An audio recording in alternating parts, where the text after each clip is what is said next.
Dear Void, Charlie Kirk was not someone with whom I shared political beliefs, even though he supported Israel. That's basically the only point we agreed on.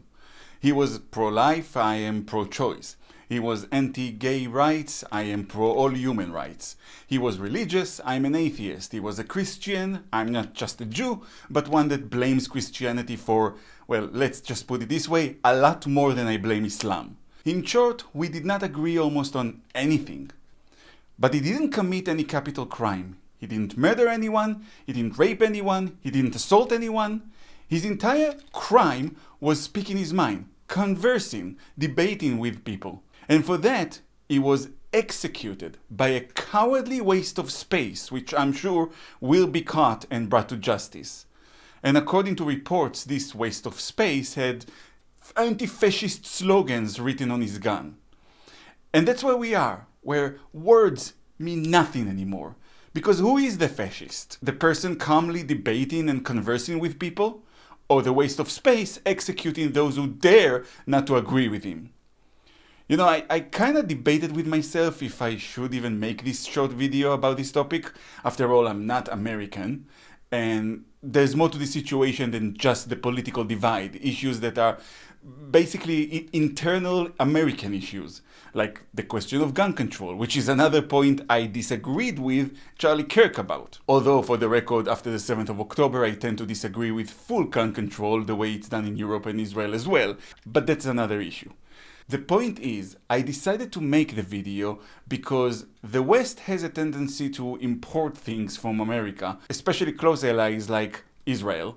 Also, America can sometimes be a reflection of the things that are happening in the West in general. What I'm saying is that while there are other issues here to consider that are mainly American, the violence of the political divide runs throughout the Western world.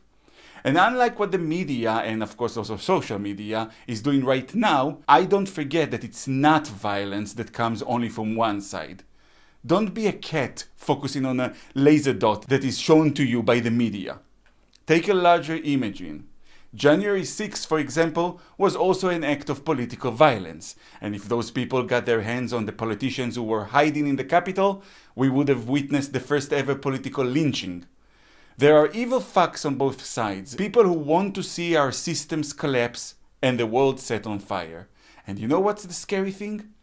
They might just get their wish. More than ever, it is critical that the sane majority, the people who believe in democracy and debate and free speech, come together, regardless of your political stances, and stand up to anyone who wishes to use force in order to shut people up. I did not agree with almost anything Charlie Kirk believed in, but I stand for his right to express his beliefs, and yes, to gather public support for them and make them into laws.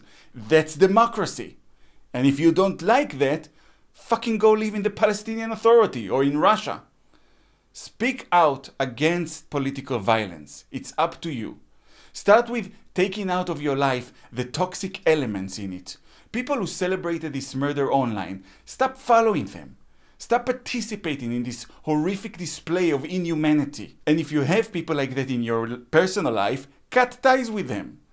Anyone who vilifies entire political groups, anyone who believes in violence over debate and conversations. And they are everywhere and they are on both sides of the political divide. Remove these people from your life before they remove more lives from the world. If we don't fight for democracy and freedom will die. It's as simple as that. And make no mistake, the waste of space maybe killed Charlie Kirk, but he was aiming at democracy and freedom. Do not let that happen. We've seen what happens when democracy and freedom die. Our systems are not perfect. We always have to improve ourselves. That's just part of life. But it's better than the darkness that befell the world in the past. So no matter what your political stance is, fight for everyone's right to have a political stance. Fight for democracy and fight for freedom, or we will lose it all.